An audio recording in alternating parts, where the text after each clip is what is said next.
पहलवानों का मुद्दा था, किसानों का जमावड़ा था, महापंचायत का मंच था। मुजफ्फरनगर में जो बात अधूरी रह गई थी उसे किसान नेताओं ने कुरुक्षेत्र में पूरा कर दिया। बता दिया कि अगर सरकार ने बात नहीं मानी, पहलवानों की मांगों पर ध्यान नहीं दिया, ब्रजभूषण शरण सिंह के खिलाफ एक्शन नहीं हुआ, तो फिर पहलवानों के नाम पर सरकार के खिलाफ महाभारत का दूसरा अध्याय शुरू हो जाएगा। क्या फैसला हुआ है?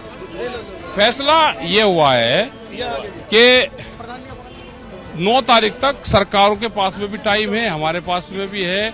हमने भी इसको समझाने की कोशिश करी, पूरे क्राउड को, उन बच्चों को भी समझाने की कोशिश कर रहे हैं। मेन है कि उसकी गिरफ्तारी हो जाए, उससे पूछताछ शुरू हो जाए तो सबको शांति हो जाएगी, नहीं तो ये चिंगारी पूरे देश में फैल रही है। सवाल है कि अगर पहलवानों की मांग पर एक्शन नहीं हुआ, 9 तारीख तक भी ब्रजभूषण को लेकर कोई कार्रवाई नहीं हुई, तो फिर किसान नेता क्या करेंगे? इसका जवाब भी राकेश टिकैत ने अपने अंदाज में दिया।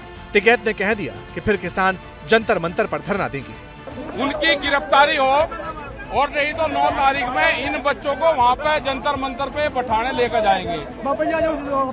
ठीक है जी, ये फैसला हो और हम पूरे देश भर में पंचायत करेंगे। आप में भी सहमति दिख नहीं रही है? सारी सहमति है भाई, सारी सहमति है, खाप में कोई दिक्कत नहीं है। खाप में सहमति और असहमति को लेकर सवाल इसलिए था क्योंकि जिस वक्त कुरुक्षेत्र में पहलवानों के लिए खाप पंचायत हो रही थी, उसी दौरान कुछ किसान नेता आपस में ही भिड़ गए। हालांकि थोड़ी देर बाद सिचुएशन नॉर्मल हो गई। राकेश टिकैत के बाद कुछ और नेताओं ने कहा कि पहलवानों के साथ अब पूरा देश खड़ा होगा। एक ही गिरफ्तारी की मांग है और इन बच्चों के मुकदमे जल्द से जल्द वापस लिए जाए।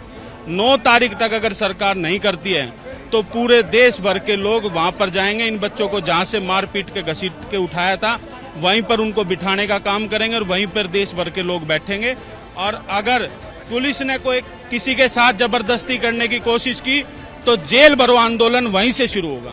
चूंकि हरियाणा में महापंचायत हो रही थी और इस पर नजर हरियाणा सरकार की भी थी, इसी को लेकर हरियाणा के होम मिनिस्टर का भी बयान आया। कहा कि महापंचायत से कोई दिक्कत नहीं, मगर पहलवानों को विपक्ष का मोहरा नहीं बनना चाहिए। देखिए, कहीं कोई महापंचायत हो, कहीं कोई अखाड़ा जमे, मेरा ये कहना है कि खिलाड़ियों को अति शीघ्र इन विपक्षी लोगों के चंगुल से बाहर आना चाहिए।